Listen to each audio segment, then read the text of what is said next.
Imagina una mañana cualquiera. El sol parece tranquilo, como siempre, un disco dorado colgado en el cielo. Pero detrás de esa calma aparente, su superficie hierve con filamentos magnéticos tensos como cuerdas a punto de romperse. Y en 1859, uno de esos filamentos terminó por estallar. Richard Carrington, un astrónomo inglés que observaba manchas solares, fue testigo directo. Frente a su telescopio, vio un destello blanco tan intenso que quedó grabado en su retina. No lo sabía aún, pero acababa de observar la llamarada solar más poderosa que el ser humano ha visto jamás. Esa explosión expulsó al espacio miles de millones de toneladas de plasma, una nube de partículas cargadas viajando a una velocidad nunca antes registrada. Normalmente, estas eyecciones tardan entre 48 y 72 horas en llegar a la Tierra, pero aquella atravesó el vacío en apenas 17 horas. Fue como si el Sol hubiera lanzado un golpe directo, sin aviso, sin resistencia. Y la Tierra lo recibió de lleno. Cuando la nube alcanzó nuestro campo magnético, lo comprimió violentamente, empujándolo hacia abajo como si fuera una burbuja de jabón golpeada. El choque liberó corrientes eléctricas que recorrieron la superficie del planeta, generando una tormenta geomagnética de proporciones épicas. Los testigos de la época describieron auroras que parecían incendios en el cielo, columnas rojas y verdes que se movían como cortinas gigantescas. Mineros en las montañas rocosas despertaron creyendo que había amanecido, porque el cielo brillaba con tanta intensidad que podían leer el periódico de madrugada. Pero lo más inquietante ocurrió en los telégrafos, la tecnología más avanzada del siglo XIX. Los operadores recibían descargas eléctricas, el papel se quemaba, y algunos sistemas seguían enviando mensajes incluso después de desconectarlos. La tormenta había electrificado la propia Tierra. Ahora piensa en esto. En 1859, la infraestructura tecnológica global era casi inexistente. Había cables de telégrafo, lámparas de gas y ciudades aún alumbradas por velas. Y aún así, la tormenta causó caos. Imagina ese mismo evento hoy. Satélites, GPS, redes eléctricas que abarcan continentes, telecomunicaciones, Internet bajo miles de kilómetros de océano. Todo depende de un equilibrio electromagnético delicadísimo. Una tormenta del nivel Carrington podría dañar transformadores gigantes que tardan meses o años en reemplazarse. Satélites podrían apagarse o desviarse. Señales GPS quedarían inutilizadas, afectando desde aviones hasta transacciones bancarias. Las redes eléctricas sufrirían apagones masivos en cuestión de minutos. Y lo más inquietante es que no estamos hablando de ciencia ficción. El Sol ya dio señales. En 2012, una tormenta casi idéntica a la de 1859 salió despedida del Sol, pero la Tierra había pasado por ese punto de su órbita apenas una semana antes. Fue literalmente un casi impacto a escala planetaria. Entonces, ¿puede volver a ocurrir? Sí. Y estadísticamente, es casi seguro que ocurrirá de nuevo en los próximos siglos. El Sol tiene ciclos de actividad de 11 años, y cada máximo solar aumenta la probabilidad de una supertormenta. Pero aquí viene la parte tranquilizadora. A diferencia de 1859, ahora tenemos una flota de observatorios solares vigilándonos: SOHO, Stereo, SDO, Parker Solar Probe.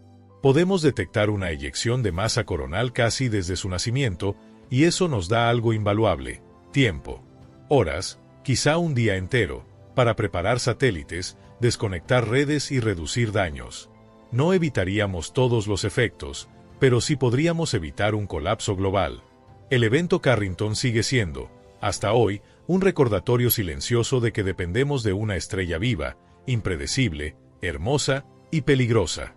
Un recordatorio escrito en auroras que iluminaron el cielo de todo el planeta hace más de 160 años. Y cada vez que miramos al Sol, seguimos leyendo ese mensaje: que incluso la tecnología más avanzada puede ser vulnerable a un simple latido estelar. Imagina la Luna, allá arriba, suspendida en la oscuridad. Siempre presente, siempre fiel, marcando mareas, estabilizando nuestro planeta, acompañándonos desde antes de que existiera la vida. Pero aunque parezca eterna, no está quieta, se está escapando. Cada año, la Luna se aleja de la Tierra unos 3.8 centímetros. Es tan poco que nadie lo nota, pero suficiente para que, dentro de millones de años, nuestro planeta sea un lugar muy distinto. Hoy quiero contarte qué ocurrirá realmente cuando la Luna continúe alejándose, qué efectos veremos, y cómo cambiará el equilibrio de nuestro mundo. Respira. Acomódate. Vamos a viajar hacia un futuro muy lejano. Todo comenzó hace miles de millones de años, cuando la Tierra giraba mucho más rápido y un día duraba apenas 5 horas. Las mareas formadas por un océano joven actuaban como un freno gigantesco. Cada vez que esas mareas se desplazaban, le robaban un poco de energía a la rotación terrestre, y esa energía se transfería a la Luna, empujándola lentamente hacia afuera. Este proceso sigue ocurriendo hoy, silencioso e imparable. En el presente, la Luna se encuentra a unos 384.000 kilómetros de nosotros, pero en 100 millones de años estará miles de kilómetros más lejos. En 500 millones, estará tan distante que ocupará menos espacio en el cielo. El eclipse perfecto, ese instante mágico en el que la Luna cubre exactamente al Sol, desaparecerá para siempre. La Luna se verá más pequeña, incapaz de tapar al Sol, y la Tierra jamás volverá a presenciar un eclipse total. Serán solo anulares, un aro de fuego rodeando a una Luna que ya no es lo que era. Pero esto es solo el principio. Mientras la Luna se aleja, su fuerza gravitacional sobre nuestros océanos se debilita. Las mareas serán menos intensas, menos profundas, menos dramáticas. Las costas que hoy se inundan y se vacían cada día vivirán ciclos más suaves. Y aunque eso suene ideal para ciudades costeras, la verdad es que reducirá un motor fundamental de la vida marina. Muchísimas especies dependen de los ritmos de las mareas, para alimentarse, para reproducirse, para migrar. Un océano más quieto será un océano distinto. Y no solo eso. La Luna cumple otra función vital: estabilizar la inclinación de la Tierra, la razón por la que tenemos estaciones relativamente suaves. Actualmente nuestra inclinación es de unos 23.5 grados, pero sin la Luna, podría oscilar muchísimo más. A medida que se aleje, su capacidad para mantenernos estables disminuye. Las variaciones serán lentas, graduales, imperceptibles para una sola vida humana, pero acumulativas. En un futuro suficientemente lejano, la Tierra podría experimentar cambios extremos en su eje, inviernos radicales, veranos abrasadores, ciclos climáticos caóticos que alterarían por completo la evolución de la vida. No se volvería un planeta inhabitable de inmediato, pero sí más impredecible, más salvaje, más difícil para cualquier especie que dependa de condiciones estables. Y todo esto, claro, ocurrirá mucho después de que la humanidad exista como la conocemos. Estos cambios toman cientos de millones de años. Son tiempos que solo los planetas entienden. Pero hay un punto aún más lejano, un horizonte final en esta historia. Llegará el día, dentro de unos miles de millones de años, en que la Luna estará tan lejos que la rotación de la Tierra se habrá frenado hasta igualarse con el tiempo que tarda la Luna en orbitar. Ese estado se conoce como bloqueo mutuo. La Luna ya está bloqueada hacia nosotros, pero en ese futuro remoto, la Tierra también lo estará hacia la Luna. Esto significa que el mismo lado de la Tierra mirará siempre a la misma cara lunar. Los continentes, los mares, las ciudades, si para entonces existen, nunca volverán a ver la Luna moverse por el cielo. Solo flotará, inmóvil, como un recuerdo congelado del pasado. Las noches serán más largas, porque la rotación terrestre será mucho más lenta. Los días podrán durar semanas enteras. Los ritmos biológicos, los vientos, las corrientes oceánicas, todo se transformará. Y, por supuesto, mucho antes de que esto ocurra, el Sol estará viviendo su propio destino. En unos 5.000 millones de años, cuando entre en su fase de gigante roja, la Tierra será un lugar completamente inhabitable. Para entonces, la Luna estará muchísimo más lejos, pero la luz del Sol la envolverá sin importar la distancia. Así que, en cierto modo, este alejamiento es un reloj cósmico marcando un destino que nunca veremos. Nos recuerda que nada en el universo es estático, ni los planetas, ni las estrellas, ni siquiera aquello que creemos eterno. La Luna se aleja, pero ahora sabes que no es una amenaza, ni un peligro inmediato. Es simplemente parte de la danza que lleva millones de años repitiéndose y que continuará mucho después de que nuestra historia termine. Por ahora, mientras la tengas ahí arriba, brillante, intacta, mírala. Porque cada noche que la ves, estás viendo un pedacito del pasado, fiel pero en movimiento, siempre alejándose. Muy, muy despacio. Imagina por un momento que estás observando la Tierra, no la Tierra que conoces, sino una versión primitiva, recién formada, caótica. Un planeta sin océanos, sin vida y sin luna. Un mundo joven cubierto por mares de lava, vapores tóxicos y un resplandor rojizo que lo envolvía por completo. El aire era un infierno ardiente. La superficie estaba en constante movimiento. Y sobre ese horizonte volcánico, el cielo era una mezcla de polvo y luz, cargado de partículas metálicas suspendidas por el calor extremo. Era un planeta vivo, pero en el sentido más violento de la palabra.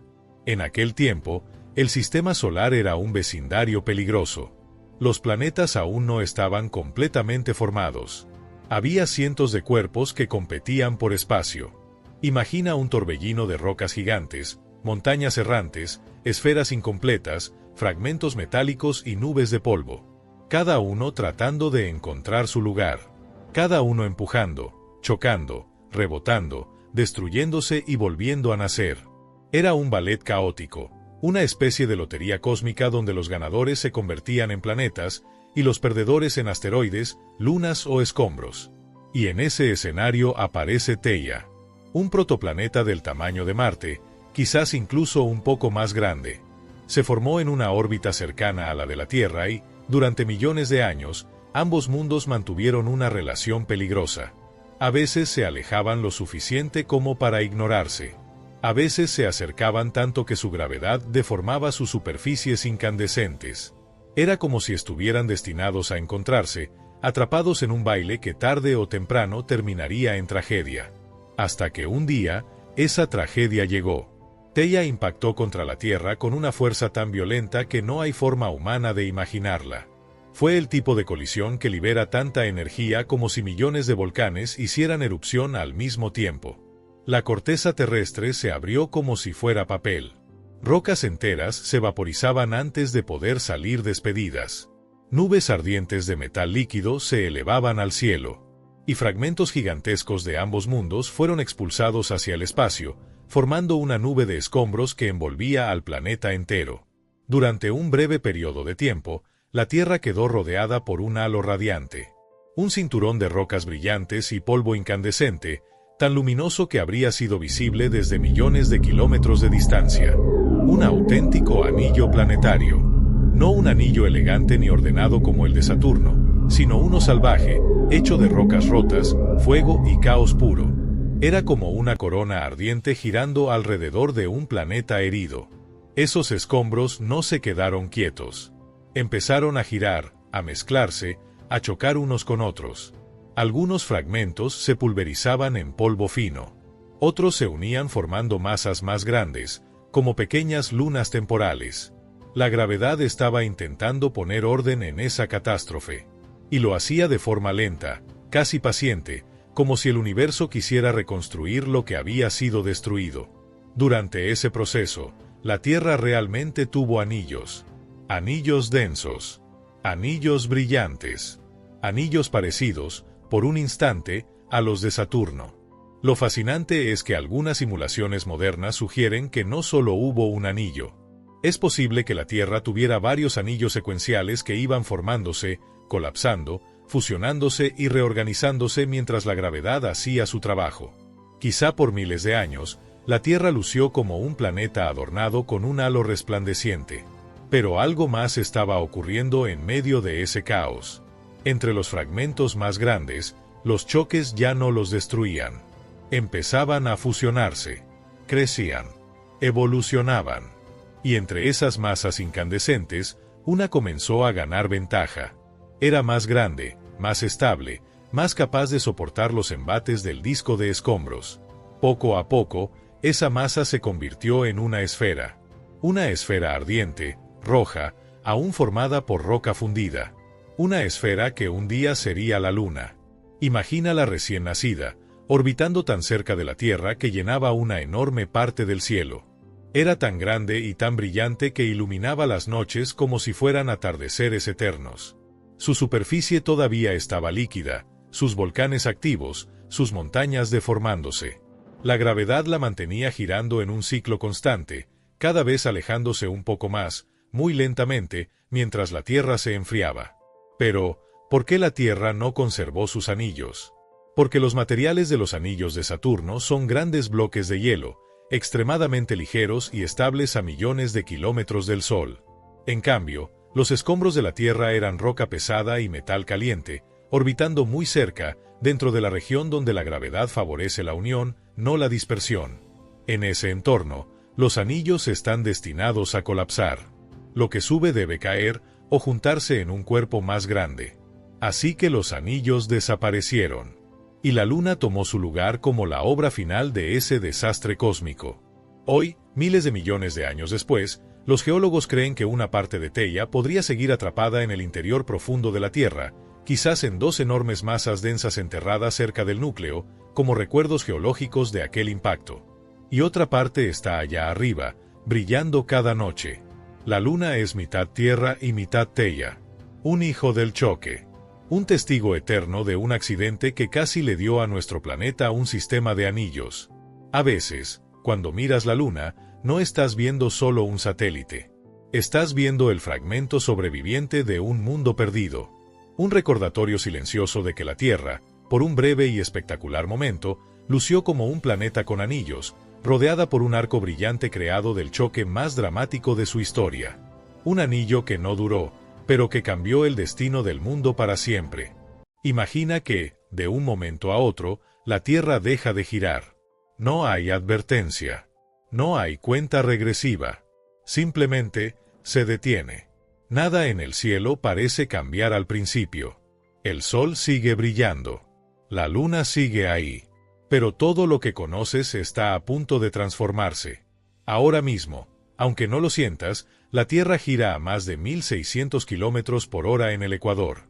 Ese movimiento es tan natural para nosotros que lo olvidamos por completo. La atmósfera gira con el planeta. Los océanos giran con él. Incluso tu cuerpo está adaptado a esa velocidad desde que naciste. Si la rotación se detuviera de golpe, la superficie del planeta frenaría. Pero todo lo demás seguiría moviéndose. Las ciudades, los bosques, los mares y las personas saldrían proyectados hacia el este. Edificios enteros colapsarían. El océano se levantaría como un muro imparable, avanzando sobre los continentes a cientos de kilómetros por hora. La atmósfera, incapaz de detenerse, generaría vientos de una fuerza jamás registrada. No serían huracanes. Serían corrientes capaces de arrancar montañas, borrar paisajes y convertir el mundo en una superficie irreconocible. Pero dejemos de lado ese escenario inmediato. Supongamos algo menos violento. Supongamos que la Tierra deja de girar lentamente, sin destrucción instantánea. Aún así, el planeta cambiaría para siempre. El primer gran cambio sería el tiempo. Un día ya no duraría 24 horas. La Tierra tardaría un año completo en mostrar todas sus caras al Sol. Eso significa que cada región viviría 6 meses de luz continua y 6 meses de oscuridad total. Imagina un amanecer que dura semanas, un mediodía eterno, y luego una noche que se extiende durante medio año. El lado iluminado se calentaría sin descanso. Las temperaturas subirían hasta niveles extremos. El agua superficial comenzaría a evaporarse. Los suelos se agrietarían. La vida lucharía por no desaparecer bajo un sol que nunca se oculta. En el lado oscuro, el panorama sería opuesto. Sin luz solar, la temperatura caería drásticamente. Los océanos se congelarían. La atmósfera comenzaría a precipitarse en forma de nieve y hielo. Un mundo silencioso, congelado, inmóvil. Pero la Tierra no solo se divide entre día y noche. También cambiaría su forma. Hoy, el planeta es ligeramente achatado en los polos y ensanchado en el ecuador debido a la rotación. Si la Tierra dejara de girar, esa fuerza desaparecería. Con el paso de miles de años, los océanos comenzarían a desplazarse. El agua migraría hacia los polos, formando enormes mares polares. Regiones enteras cerca del ecuador quedarían casi secas. Antiguos fondos marinos emergerían. Nuevas cadenas montañosas aparecerían donde antes había océanos. Los mapas del mundo ya no tendrían sentido. Pero hay algo aún más importante que la rotación mantiene vivo: el campo magnético. El núcleo de la Tierra es un océano de metal líquido en constante movimiento. Ese movimiento, impulsado en parte por la rotación, genera el escudo magnético que nos protege del Sol. Sin rotación, ese campo se debilitaría lentamente. El viento solar comenzaría a golpear directamente la atmósfera. Con el tiempo, partículas cargadas arrancarían gases esenciales, igual que ocurrió en Marte. El cielo cambiaría. Las auroras aparecerían en todo el planeta. La radiación aumentaría. La superficie sería cada vez más hostil para la vida compleja. ¿Desaparecería la vida por completo? No de inmediato. La vida siempre encuentra refugios. Entre el lado iluminado y el lado oscuro existiría una franja especial. Una región crepuscular. Un anillo eterno de amanecer y atardecer rodeando el planeta. Ahí, el calor no sería extremo. El frío no sería absoluto. Podría existir agua líquida. Y donde hay agua, hay posibilidades. Tal vez las últimas formas de vida se concentrarían en ese cinturón. Ciudades adaptadas a un sol siempre bajo en el horizonte. Ecosistemas extraños, diseñados para un mundo inmóvil. La Tierra seguiría orbitando al Sol. Seguiría siendo un planeta azul desde el espacio. Pero ya no sería el hogar dinámico que conocemos. Todo por algo que nunca sentimos.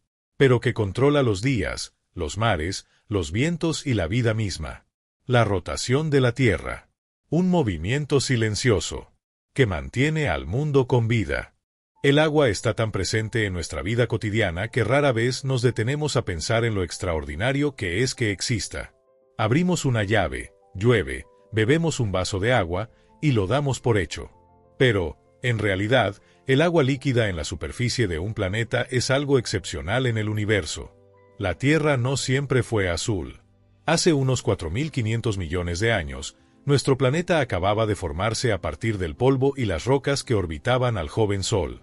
Era un mundo violento, inestable y hostil.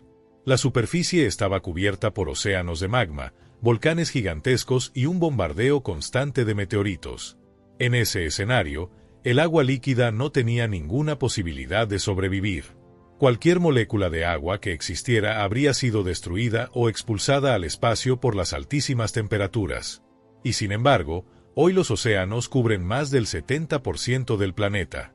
Este simple hecho plantea una de las preguntas más profundas de la ciencia planetaria. ¿De dónde vino realmente el agua de la Tierra? Durante mucho tiempo, la respuesta pareció venir del espacio. En los primeros cientos de millones de años del sistema solar, cometas y asteroides viajaban caóticamente entre los planetas. Muchos de ellos estaban formados por hielo, polvo y compuestos orgánicos. Cuando impactaban contra la Tierra primitiva, liberaban su contenido. La idea era sencilla y elegante. Cada impacto traía un poco de agua, y con el paso de millones de años, esa agua se acumuló hasta formar los océanos. Los cometas, provenientes de las regiones más frías del sistema solar, parecían los candidatos perfectos. Eran, literalmente, bolas gigantes de hielo viajando por el espacio. Pero la ciencia rara vez es tan simple. Cuando los investigadores comenzaron a analizar la composición química del agua, descubrieron algo crucial. El hidrógeno no es siempre igual. Existe una versión más pesada llamada deuterio, y la proporción entre hidrógeno normal y deuterio funciona como una huella dactilar. Al comparar el agua de la Tierra con la de muchos cometas, los resultados fueron desconcertantes. Las proporciones no coincidían. Eso significaba que, al menos para la mayoría de los cometas estudiados, no podían ser la fuente principal del agua terrestre. La teoría empezó a tambalearse. Entonces, la atención se desplazó hacia otro tipo de cuerpos espaciales, los asteroides. En particular, los llamados asteroides ricos en carbono, restos primitivos de la formación del sistema solar. Al analizar meteoritos provenientes de estos asteroides, los científicos encontraron algo sorprendente. Su composición química se parecía mucho más al agua de la Tierra. Esto reforzó la idea de que una gran parte del agua pudo haber llegado durante el periodo conocido como el bombardeo intenso tardío, hace unos 4.000 millones de años, cuando miles de asteroides impactaron nuestro planeta. Pero incluso esta explicación dejaba preguntas sin responder. ¿Y si el agua no vino solo de fuera? ¿Y si la Tierra siempre tuvo agua desde su nacimiento? Aquí es donde la historia se vuelve aún más fascinante. Durante la formación del planeta, la Tierra no se creó completamente seca. Los materiales que la formaron contenían pequeñas cantidades de hidrógeno y oxígeno atrapados en minerales profundos. A simple vista, estas cantidades parecían insignificantes, pero acumuladas a escala planetaria, podían ser enormes. A medida que el interior de la Tierra se calentaba y se diferenciaba en núcleo, manto y corteza, la actividad volcánica comenzó a liberar gases. Entre ellos, vapor de agua. La atmósfera primitiva de la Tierra era espesa, tóxica y cargada de vapor. No había oxígeno respirable, ni cielos azules, ni nubes como las conocemos hoy. Durante miles o incluso millones de años, el planeta pudo haber estado cubierto por lluvias constantes. Un diluvio interminable. El vapor se condensó, la temperatura descendió lentamente, y el agua comenzó a acumularse en las zonas más bajas de la superficie. Así nacieron los primeros océanos. Lo más impactante es que esta agua no desapareció. Hoy sabemos que el interior de la Tierra sigue almacenando enormes cantidades de agua. No en forma de océanos subterráneos, sino atrapada dentro de minerales del manto, a cientos de kilómetros bajo nuestros pies. Algunos estudios sugieren que podría haber tanta o incluso más agua dentro de la Tierra que en todos los océanos de la superficie juntos. Esto cambia por completo nuestra percepción del planeta. La Tierra no es solo un mundo con agua en la superficie, sino un planeta profundamente hidratado. La explicación más aceptada actualmente es una combinación de todas estas teorías. Parte del agua llegó desde el espacio, principalmente a través de asteroides. Otra parte emergió del interior del planeta mediante procesos volcánicos. Y una pequeña fracción pudo haber llegado en cometas lejanos. Este equilibrio fue extraordinariamente preciso. Un poco más de agua, y la Tierra habría sido un mundo completamente oceánico, sin continentes. Un poco menos, y la vida compleja tal vez nunca habría tenido la oportunidad de surgir. El agua no solo dio forma a los océanos. Reguló la temperatura del planeta, permitió reacciones químicas esenciales y creó el entorno perfecto para que la vida apareciera. Cada gota de agua que existe hoy ha pasado por incontables ciclos. Ha estado en volcanes, océanos, nubes, glaciares y quizá incluso en el interior de otros mundos. Cuando bebes un vaso de agua, estás tocando una sustancia que podría ser más antigua que la propia Tierra. Un legado que nació entre el fuego del planeta y el polvo del cosmos. Y tal vez, en algún rincón del universo, otros mundos estén viviendo ahora mismo su propia versión de esta historia.